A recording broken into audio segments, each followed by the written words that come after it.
தமிழ் சொந்தங்கள் அனைவருக்கும் வணக்கம். 2023 தமிழக காவல்துறை தேர்வுல பாத்தீங்கன்னா கிட்டப்பார்வை குறைபாட்டை சரி செய்ய எந்த ஆளி பயன்படுகிறது அப்படின்னு சொல்லி ஒரு கொஸ்டின் கேட்டிருக்காங்க. இதோட விடை பாத்தீங்க அப்படின்னா புலி லென்ஸ். அதாவது கிட்டப்பார்வை குறைபாட்டை சரி செய்ய பயன்படுவது புலி லென்ஸ் அப்படின்றத குறிப்பிடுறாங்க. தூரப்பார்வை குறைபாட்டை சரி செய்ய பயன்படுவது குவி லென்ஸ். நம்ம ஸ்கூல் படிக்கும் போதே படிச்சிருப்போம், கிட்ட குழி தோண்டி தூர குவிக்கணும் அப்படின்னு சொல்லிட்டு. ஸோ நல்லா மைண்ட்ல வச்சுங்க. ஸோ இதுக்கு அடுத்து நிறைய நண்பர்கள் கன்ஃபியூஷன் ஆகக்கூடிய ஒரு பார்ட் அப்படின்னா இந்த குழியாடி மற்றும் குவியாடி. இதை கேட்டு விட்டு கன்ஃபியூஷன் பண்ணுவாங்க.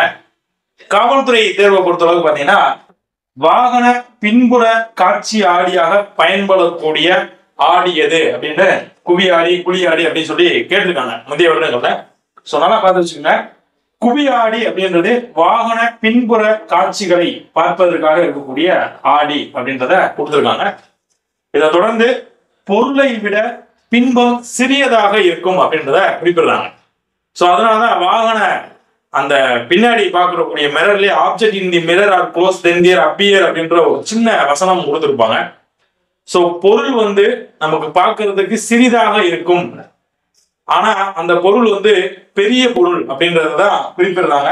ஸோ நல்லா மைண்ட்ல வச்சுக்கோங்க. பொருளை விட பின்பம் சிறியதாக இருக்கும். இது குவியாடி, குவிக்கக்கூடிய ஆடி அப்படின்றத குறிப்பிடுறாங்க. அதுக்கு அடுத்து அப்படியே இந்த பக்கம் வருவோம். குழியாடி. குழியாடி அப்படின்றது என்னன்னா நுண்ணோக்கிகளில் பயன்படக்கூடிய ஆடி வகை எது அப்படின்னு கேட்கிறாங்க அப்படின்னா குழியாடி. அப்படியே கொஸ்டின்ல கேட்பாங்க, நல்லா பார்த்து வச்சுங்க.